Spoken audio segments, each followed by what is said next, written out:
Alright, good morning. Another day departing out of Sulphur Creek. We're going to go down the Middle Fork and then up towards Big Creek up over into Root Ranch.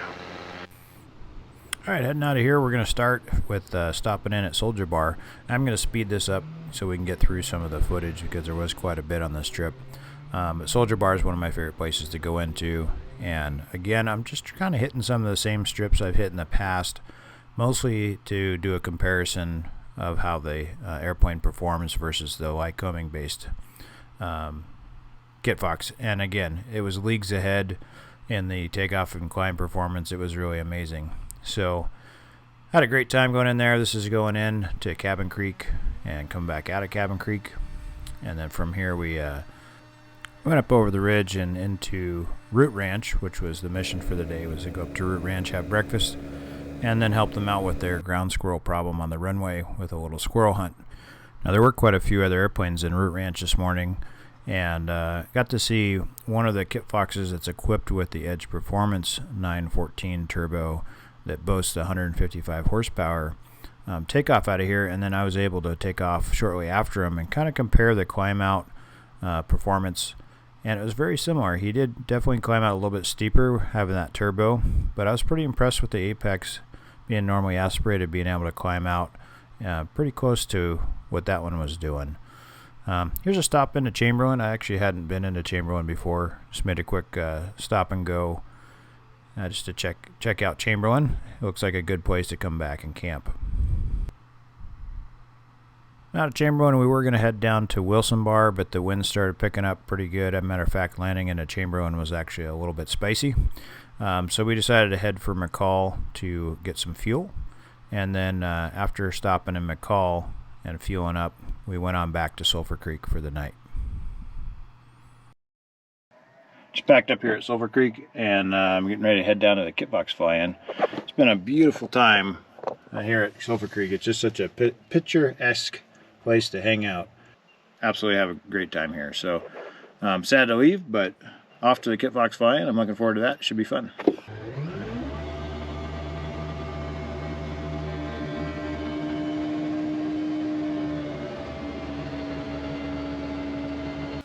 Yeah, Kitfox just off Sulphur Creek, climbing towards Morgan. We'll be turning south towards Bruce Meadows. Traffic coming up towards Morgan inside. Yeah, so I'm approaching Homedale, where the Kitfox factory is located. Curious to see how many people are here already. This is kind of a two-day fly-in. It's Friday, Saturday, and everybody flies out Sunday. They've got an actual fly-out planned for tomorrow.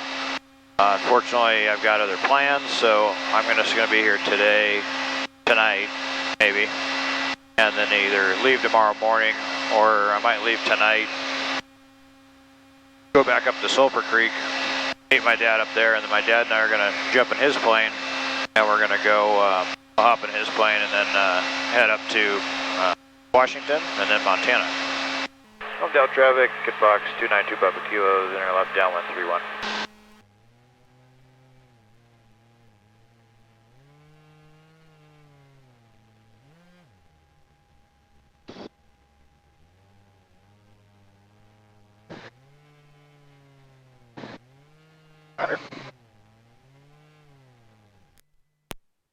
Nice. Brian's here at the Kitfox fly-in. He's the only one that showed up, just me and him. This is our Kitfox fly-in.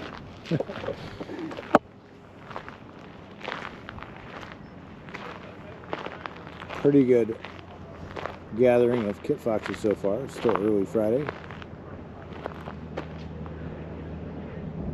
Nice.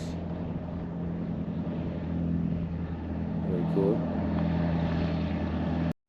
Say something. I don't know. You're going to be on YouTube. I don't know. The plane wouldn't move. there was a big anchor, a really big anchor. Hey, where's that? So after spending the afternoon kind of talking with everybody, checking out everybody's airplanes, Brian Dacus and I decided to jump in the planes and go out, fly around before the sunset. And we had just an amazing, beautiful flight down towards the Oahe across some of this high desert country. It was really pretty, nice smooth air, cool evening. We had a really nice flight. Now, unfortunately, I didn't get a lot of video from the Kitfox fly-in. And it turns out that I kind of timed it a little wrong. The bigger portion of the event was the next day on Saturday when I had to leave. So it was kind of about maybe half the people that were coming showed up on Friday, so I didn't really get to see the full gathering of the Kitfox fleet on Saturday or be around for the bigger dinner and the bit of party they had going on that Saturday night. It's just unfortunate that I had other plans, but my other plans ended up being fantastic also. So we ended up finishing up this flight. We did throw the tent up underneath my wing. I camped out there. Brian Dacus stayed there as well. A lot of people flew out or went off to hotels. I think we had maybe, a dozen or less people camping at the airport Friday night. So after it got dark, the sun goes down so late, it was about 10 o'clock by the time we had everything set up and ready to camp. So we went ahead and just went to bed, got up early, and started the next day.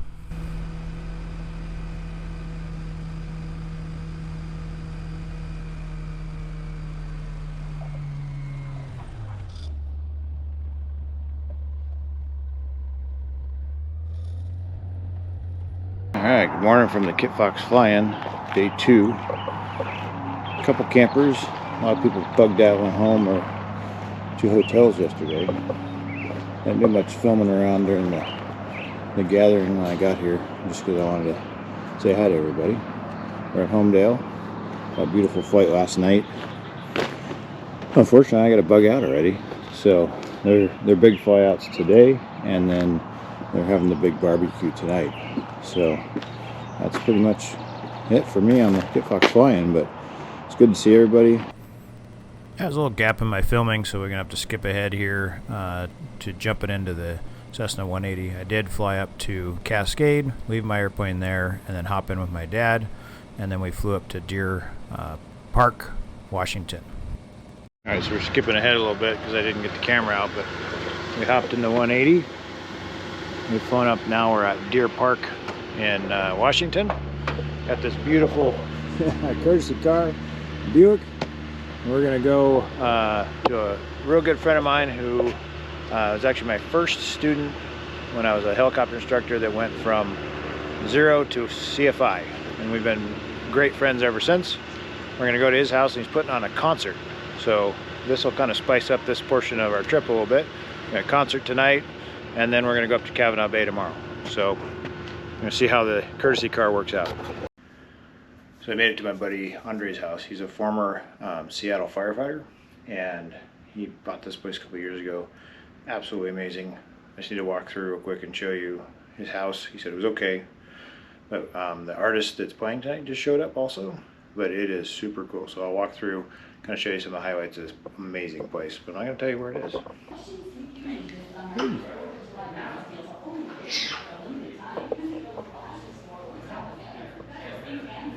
Yeah.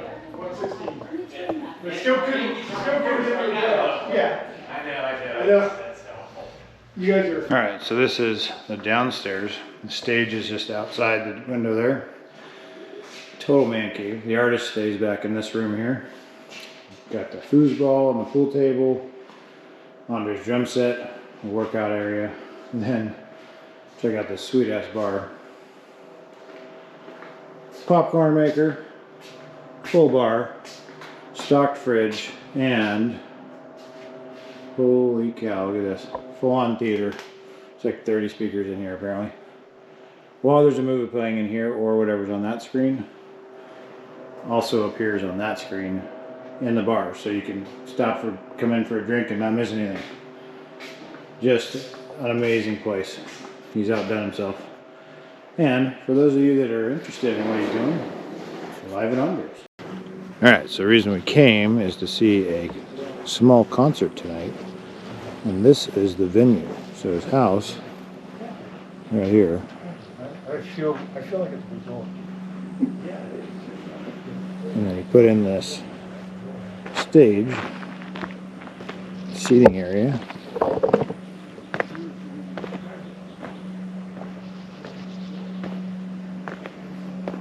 So the backdrop is incredible with the Lake Spokane right behind. The got this awesome stage. We're going to hang the speakers and the sound system here in a minute. Hold it. So I can just kind of stand there once the speaker's up. It's like an 85-pound speaker. And so this will lock, right? When I'm holding it, it'll just. You're actually putting a harness on. Oh yeah. So this will hold, and then I can just kind of stand there with the 85-pound speaker there. No big deal, right? Well, before I used to just at the old house, I'd pull it by hand and be sitting there holding it. And I found out that there's certain guys you want to send up a wire, and there's certain guys you don't. And you don't want to send a guy that works at a desk all day, because when he gets a hold of that shackle, he invariably is going to drop that pin. Oh. And you're sitting there going, I'm sitting there going, I got the rope like wrapped around me, and I'm trying to hold it, and I'm like, shit. If I drop that pen now, I'll never hear the end of it. See how you did that? Yep. Yeah. And then, guess what you get to do? He's probably got a whole box of pins up there. You might want to go inside, hit some Elmer glue on the hands. Get to stick them. Yeah. And then you get to run the guideline and keep it from slamming into shit. Him or the speaker? Well, probably Brian, but I don't really care about the speaker, even though it's worth more than Brian.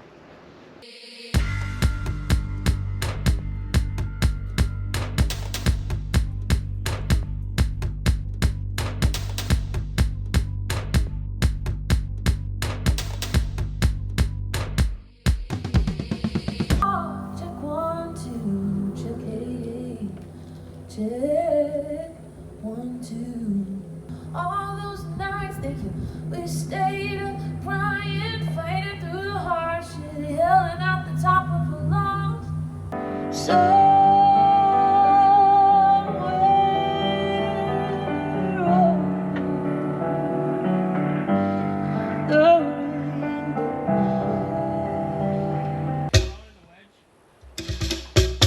I won't need it. Okay. Yeah, I can hear him perfectly. Okay, cool.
So damn high, you left me in Wisconsin, and I was sound asleep as I drove my car away.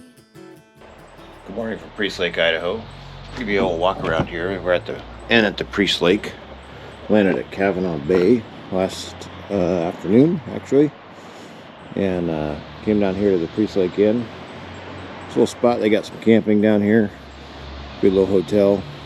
I'll hook up the cameras today. We've got a long day ahead of us, hitting a lot of really cool spots that I want to take you guys along with me on. I'm going to start out here at Kavanaugh go over to Crystal Lakes, Montana, and then work our way down through some of the Forest Service strips in Montana and end up at West Fork Lodge. Never been to any of these strips before. I've driven through Montana but never flown through Montana, so I'm looking forward to it. We're going to go do a fuel stop and then off to Crystal Lakes. So I'll get some shots when we get there. It's a fairly unique destination, so can't wait to show you. Sea of the Idaho, what is it? The Idaho Aviation? Yeah. We're going to put 6 people in this beauty. The Impala rolls. Alright, this is what I'm flying right now. The Cessna 180. The P-Ponk Super Eagle engine conversion on it. This is Kavanaugh Bay airstrip. And right out there's the lake. Have to approach in over the lake and then land uphill. Nice long grass strip. Got Oscar over here getting ready. And his FX3. Morning, Oscar. Morning. How are you? Good. What kind of plane you got here? Carbon Cloud EX3 actually. EX3. Made by Aero. Ah, there we go. It was an FX3 originally, and then now it's an EX3. What changed it from a 3 to a 2? It was both times it was a 3. 3, EX3. EX3. Yeah. EX3, okay. It just like it was built by. And then you guys just did something fun to the engine. Yeah, 10-to-1s, Lycons. Nice. 235 horse. Whew. Yeah. This thing's a That's some beast. power. We're climbing out of Lower Loon. He was doing a 1,600 foot per minute rate of climb out of Lower Loon. It's pretty decent. There's our buddy Mike down here. He's got his new to him straight tail 182. Got some campers over here. This is the area where you would camp if you come in and want to sleep with your plane. Then there's a lodge right on the water here where we had some lunch. You can also stay there. Or down at the inn at Priest Lake.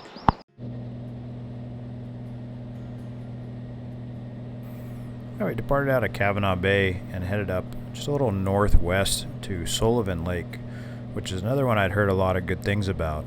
And it is an amazing spot that I absolutely have to come back to. I'd love to load the kids up in the 180 and fly up here and do some camping. The strip is really wide, which makes it look deceptively short, but it is actually pretty long, and the approach was just amazing. There was zero wind, absolutely dead calm. You can actually see as we turn final here the pollen on the lake. I mean, that's how just absolutely calm the lake was. Loneliness like a heartbeat drives you mad. In the stillness of remembering what you had and what you lost and what you had and what you lost. Thunder only happens when it's raining, yeah. There's only love you when they're playing. Stay with her, they will come and they will go. When the rain washes you clean, you'll know. Now here I go again, I see my crystal visions. I keep my visions to myself.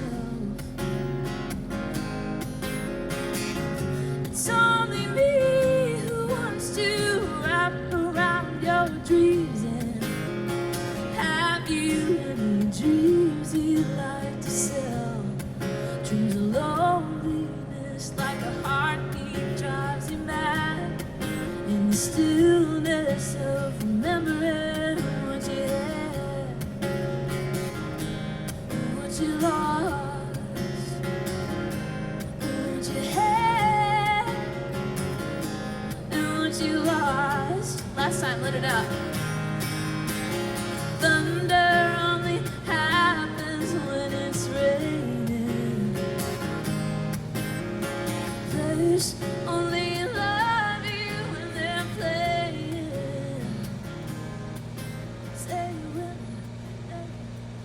Alright, we just landed here in Bonner's Ferry. We got some fuel going. Beautiful strip. We came from the mountains over that way. Priest Lake's on the other side. Sullivan Lake was up just to the northwest.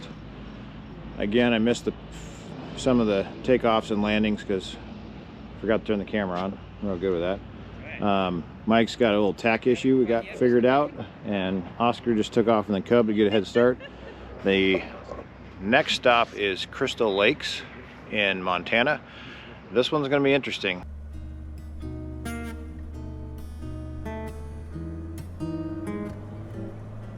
No dancing in the moonlight, no sweet champagne in the warm summer rain. Don't need no luxury when it's you and me. No house on the beach, no private jet, no red sunset, just the simple things in you and me. All my friends found real good men. I hear they're just too good to be true, but they're buying love, simplifying love, cars and clothes and booze. No, that ain't you. Oh no, you ain't too good to be true. You're no movie star, and you've never been rich, but we'll pretend you are, 'cause love is all you'll ever need when it's you and me. All my friends found real good men. I hear they're just too good to be true, but they're buying love, simplifying love, cars and clothes and booze. No, that ain't you. Oh no, you ain't too good to be true. Now I'm not saying that I'm opposed to luxury now and then, but if you wanna candy coat me, spoil me in real love, baby, you know I love you just the way you are.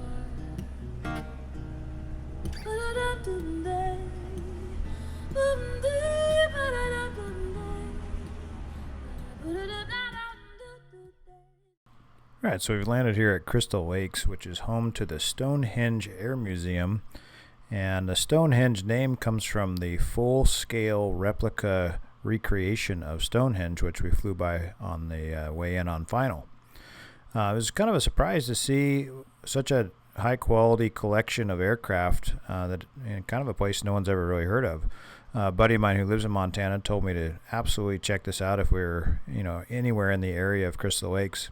So we made a special stop to check out these planes, and even had a tour guide. It was a really well put together museum. Had a really nice collection of airplanes, and although we didn't make the trek down to the actual replica of Stonehenge due to it, we had to get on the road or in the air and cover some ground. But if I ever make it back up that way, I'm definitely going to make a stop into Crystal Lakes for the Stonehenge Museum. They even have a golf course, so might even pack the clubs in next time and spend a little bit more time at this location. It was really a cool one, worth a stop if you guys are in the area. You do need to call and get permission before landing. In the light of the morning, the world fades away. Nothing else matters than what brought us here today. We touch the salt of the earth with the soles of our feet. And something happens when they meet. We run.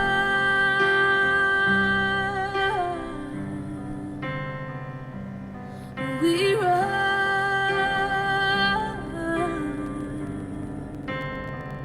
We run to remember. We run 'cause we never forget.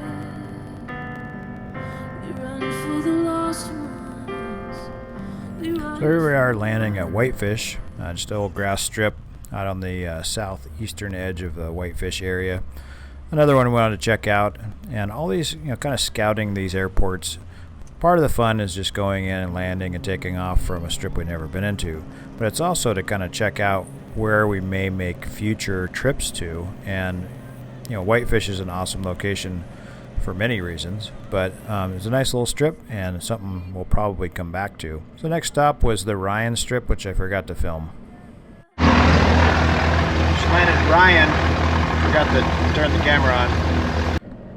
From Ryan, we headed down towards Spotted Bear, Meadow Creek. At one point, we jumped over the mountain range right by Condon and worked our way down to Seeley Lake, which is where we decided would be a good stopover for lunch.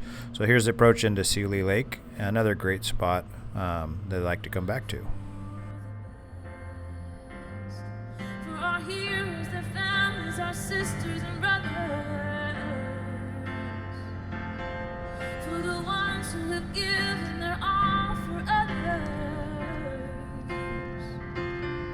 For the ones who have fallen, the angels are calling us here.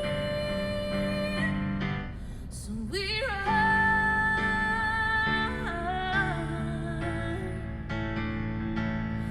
we run,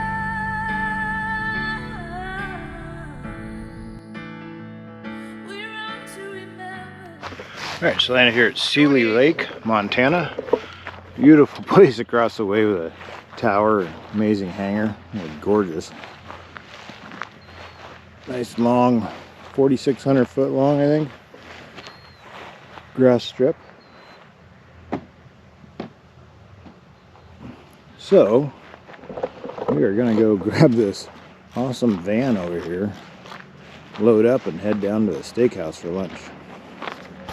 You never know what you're going to get when you get a courtesy van. The inside of it, or the courtesy car. It's got a bus driver door and full-on club seating.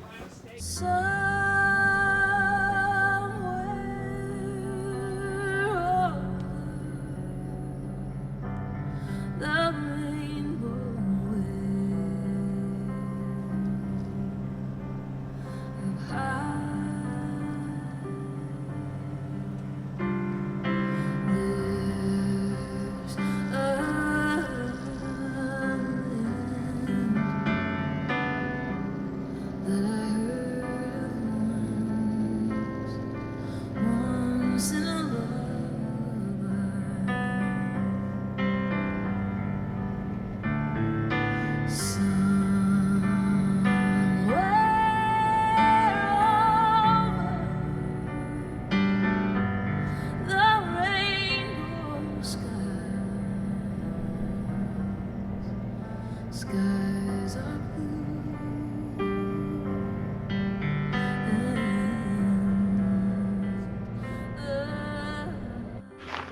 Alright, once again, forgot to turn the camera on for landing there. You get your hands full. That's not part of my checklist. Taking out seeing photos. So we're here at West Fork Lodge. Just came in underneath a bit of a thunderstorm. Just crackled right after we got out of the plane, so it's calm here now, but it was blowing 51 just on the side of the hill there. So it was pretty exciting landing. Did all right. So we're staying, I think, over here on this lodge tonight. Go check everything out, and well, maybe we got a cabin or something. Yeah, see what's going on.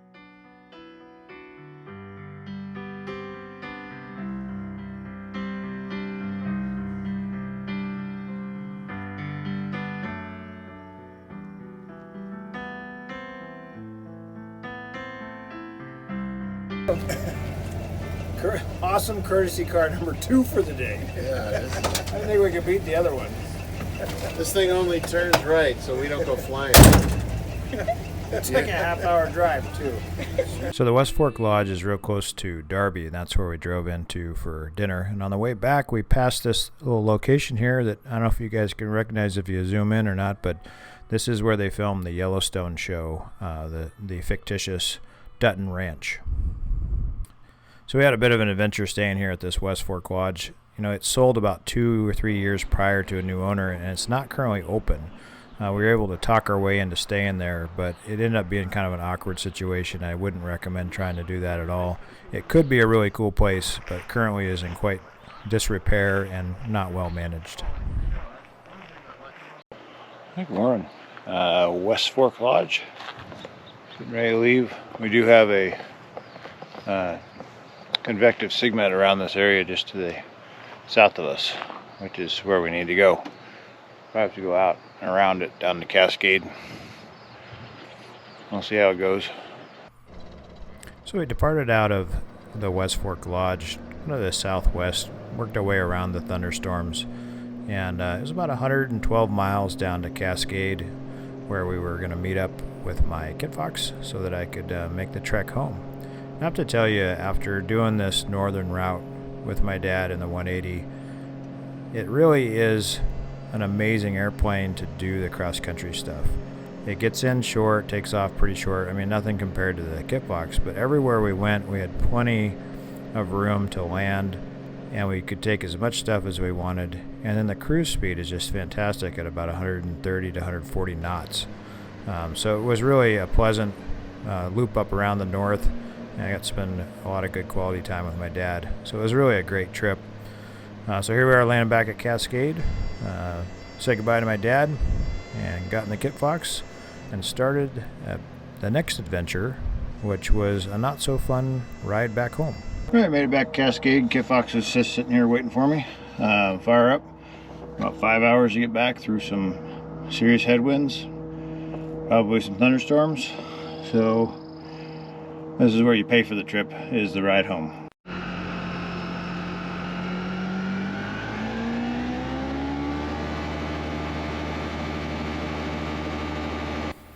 I'd been watching the weather all week long, and it never fails that I somehow encounter the headwinds both on the way up to Idaho and on the way back.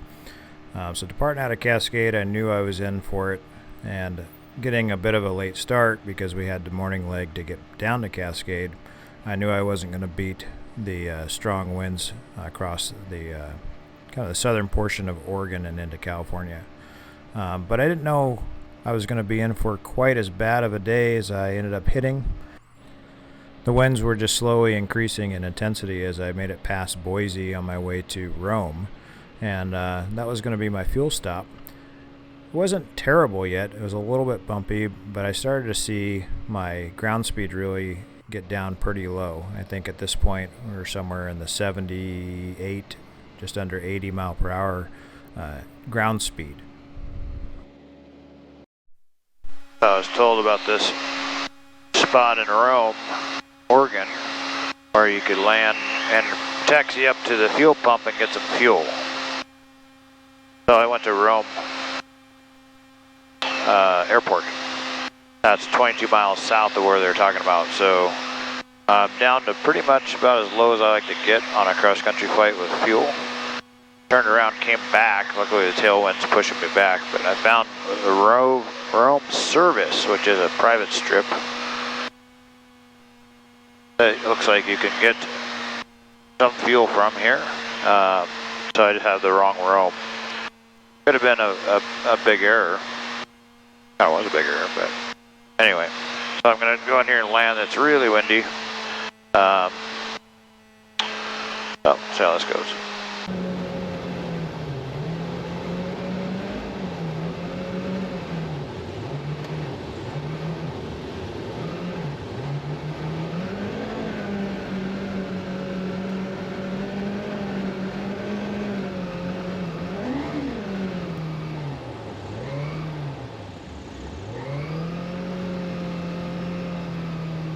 Now you can't see because the camera's so wide, but down at the other end there were some people on the runway, so I had plenty of room to land, but they were doing some work with some agricultural equipment down at the far end.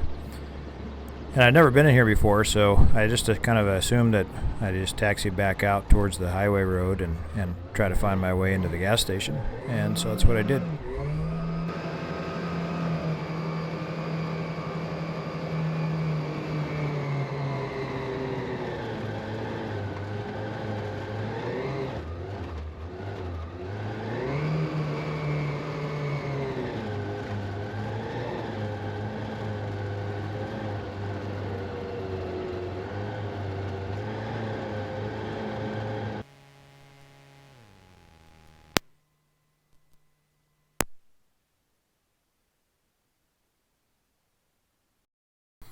So just in the time it took me to stop and fuel, the winds had picked up another 15 miles per hour at least, and I could really start to feel the thermal lifting from the winds and the heat out in the desert. And also, I think I was getting some kind of mountain wave action that was also causing a pretty significant downdraft when I tried to climb up through 7,000 feet. Alright, so I just strapped my backpack down, got the seatbelt pulled tight. It just came out of everything floated up as I went negative G from the turbulence and hit my head on the roof. Just say I'm not having a great time at the moment. The wind's so bad I can't even go south because my ground speed would be like 60. I'm having to tack basically westward. That's only giving me a ground speed of about 73. If I go to Lakeview, even filling up in Rome, I won't have enough fuel at this speed to get home. We're talking, I don't know, probably 8 hours of flying today, just to get from Idaho back to Redding. Over it. It's just not fun. There's nothing about right now that I'm enjoying. Nothing. And the 180, it would be traveling at least twice as fast, and I'd probably be there already. Matter of fact, my dad is probably already there. He went ahead and took the 180 back to pretty much where I'm going, and he's probably landed already. I don't know that I'll make it today, to be perfectly honest. I'm getting pretty damn tired. I was supposed to be home 15 minutes ago, based on the normal time it would take. And right now, it fluctuates so much on speed based on what the current wind's doing. I'm still looking at 3 more hours. So, I'm heading for Lakeview, which is a crappy place to go because the airport's way away from town, so you can't even get into town from there. But I'm hoping by the time I get over this ridge to Lakeview, I'll get through the stronger wind, because it does channel right up through here, but it doesn't look that great to the west of Lakeview to Klamath either. I can maybe get over to Klamath. I don't know. But I can tell you, not fun. Not fun at all. Just going with the flow, I fluctuated between 7,500 and 9,500 feet. Sometimes having to use quite a bit of power to maintain. There's a certain altitude I don't want to get below, and that's 7,500 feet, and now I've just gone below that. So now I'm having to use 70% power to maintain, and now I'm down to 60 miles an hour again. So my time from here to Lakeview went from 30 minutes back up to 50. Plenty of fuel currently, but going up on the mountainous stretch here between the plains here and Lakeview, so I don't know if it's going to get rougher. Pretty ridiculous. If anything, things can't get any worse. My ground seat's 49. I'm 37 miles from Lakeview, and it's going to take me 48 minutes to get there. And I'm using 75% power to descend. So you can tell from my commentary that it was not a very fun flight across to Lakeview, and I ended up bailing out here to Lakeview. The winds were so strong that I couldn't even land on the runway. I had to land on the taxiway to get myself pointed into the wind. And I got to the end of this taxiway, and it was closed, so I had to back taxi all the way back down this taxiway and then all the way down the runway and around to get to the terminal. I did find a courtesy car, and everybody at the airport was real helpful. And I just went into town, got a hotel, and crashed out, and decided I would get up real early before the winds had a chance to pick up again and complete the trip the next day. Stop over last night because of the heavy duty winds we were hitting. Didn't have the fuel to make it because the ground speed was down to about 58. Nice and dead calm out here this morning. A couple cool airplanes over here.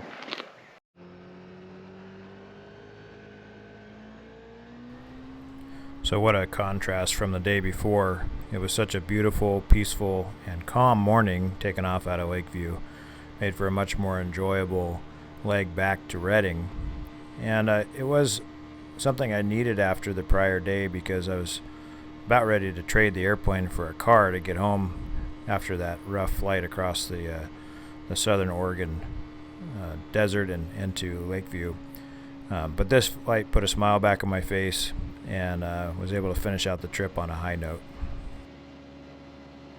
Alright guys, made it home. Back to Benton here in Redding. Truck started. I'm gonna get it unpacked, put away. Go see my family. It's been a long trip, and after yesterday, it's pretty exhausting. So can't wait to get home. But that's gonna be a wrap. So thanks for following along on the Idaho adventure. Had its ups and downs, mostly ups. Good time. Kitfox fly-in, heading up to Washington and Montana. It was all new there. It was a really good trip. So thanks for watching. My name's Liz Longley. It's been so fun playing for you all. Hope to see you again sometime. Until then, stay in touch. I'm all over the internet, wherever you want to find me, and I'm sure it'll be all baby pics from here on out.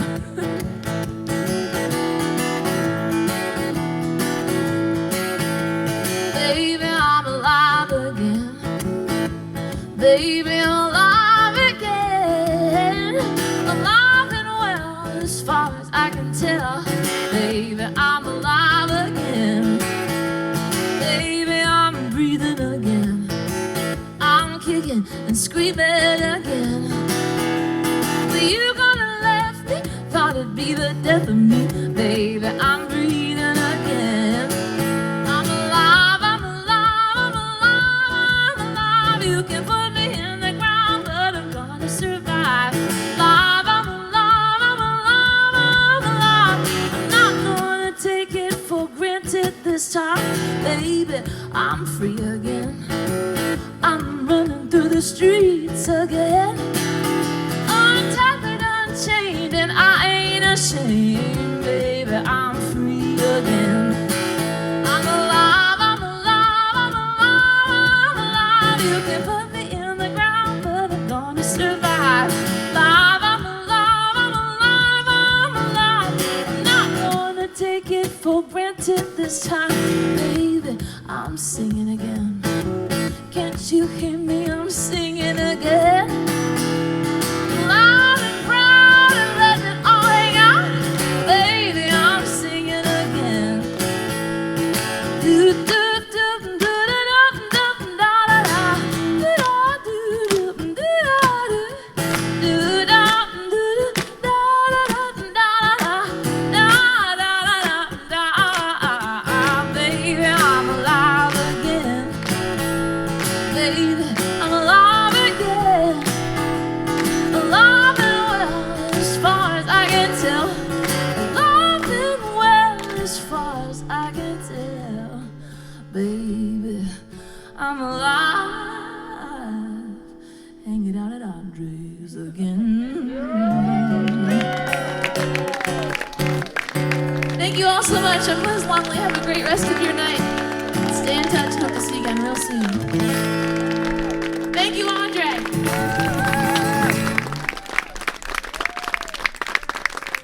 need everybody to get a picture from the stage here.